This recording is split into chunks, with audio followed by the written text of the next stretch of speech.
Shabbat Shalom from Temple Concord. This week our Torah portion brings us to a great story of rebellion. Korach and a number of his cousins and his friends rise up against Moses and Aaron and complain that why are they in charge and not anybody else, and a whole craziness ensues. There's a fascinating little piece, though, that often gets overlooked.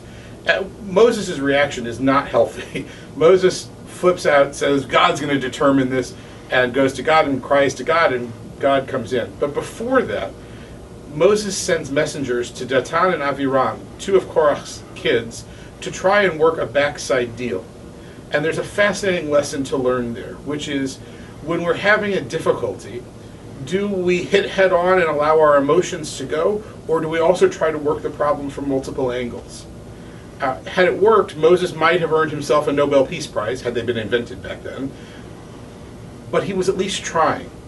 And so I think the important piece to look at is how do we find that outlet, that back door, that way to try and find a solution before everything blows up.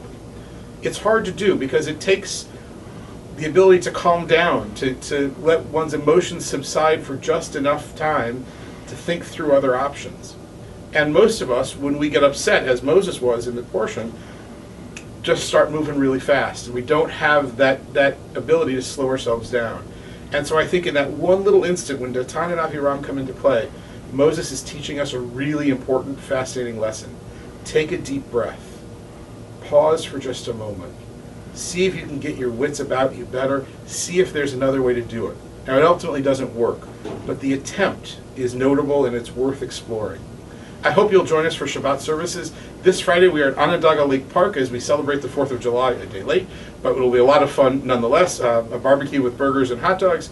Services will be at 6 o'clock. Please sign up and join us. You can sign up through the temple.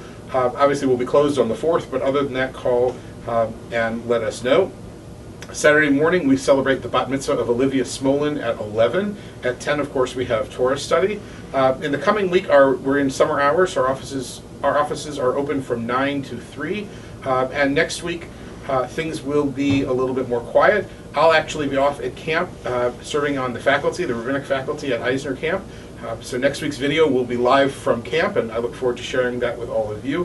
For now, I wish you a Shabbat of that moment of calm, that moment of saying, let's see if we can find other alternative answers here.